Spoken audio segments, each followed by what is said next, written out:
কী করছি, এই যে দেখো কেটে ধুয়ে রাখলাম চিংড়ি মাছ, ধুয়ে নুন হলুদ মাখিয়ে এই যে রেখে দিলাম। গরম জল বসিয়ে দিচ্ছি, এই দেখো এই জলটা ফুটতে থাকুক, চিংড়িটা ভাপাবো।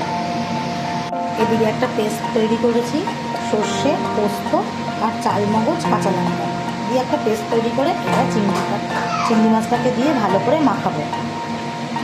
অল্প করে নুন দেব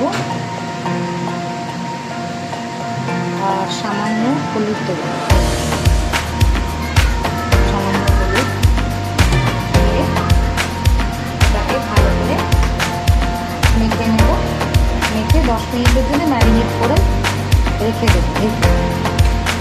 তারপরে টিফিন বক্সে দেবো। এর সঙ্গে একটু অ্যাড করবো সর্ষের তেল। দেখো সর্ষের তেল দেবো, একটু কাঁচা লঙ্কা দেবো, দিয়ে ভালো করে এটাকে কালারটা কত সুন্দর হয়েছে। এরপরে এটাকে আমরা স্টিলের একটা টিফিন বক্সে ঢেলে নেব।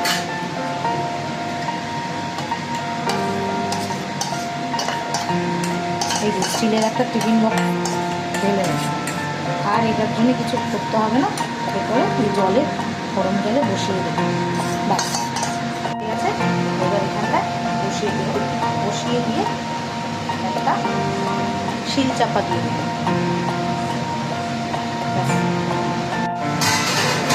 এদিকে একটু চিকেন বসিয়েছি,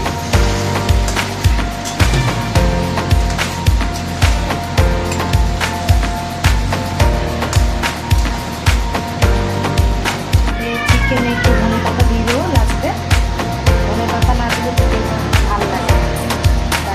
আমার চিকেন হয়ে গেল। ওদিকে বসানো আছে, চিংড়ি মাছটা বসানো আছে। 10 মিনিট হয়ে গেছে, আর 5 মিনিট পরে ওইটা খুলবো, খুলে দেখে নেবো চিংড়ি মাছটা কেমন হয়েছে। দেখো বন্ধুরা, এই যে টিফিন বক্সটা খুলছি, কি সুন্দর হয়েছে চিংড়ি মাছের ভাপা। দেখো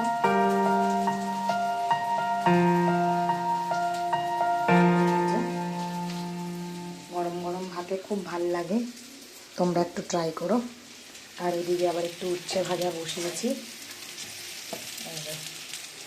চাক চাক করে কেটে সর্ষে ফোড়ন দিয়ে নুন হলুদ মাখিয়ে জাস্ট ভাজা, খুব ভাল লাগে খেতে।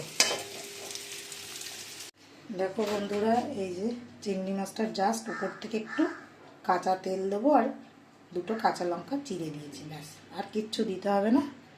দারুণ হয়, এই দিয়েই ভাত খাওয়া হয়ে যাবে, আর কিচ্ছু লাগবে না। তাহলে দেখো আজকের মেনুতে আছে এই যে ভাত, চিকেন, চিংড়ি মাছের ভাপা, আর টিফিনে ছিল এই যে পরোটা, এই যে ফুলকপি আলুর ভাজা, আর সকালে যারা ভাত খায় তারা এই আলু ভাজা আর কুমড়ো আলুর একটা তরকারি বানিয়েছি বড়ি দিয়ে, আর উচ্ছে ভাজা, আর এই যে পাঁপড়। ব্যাস, আজকের আমাদের দুপুরের মেনু এইগুলো। কেমন হয়েছে সবাই একটু জানিও। টাটা।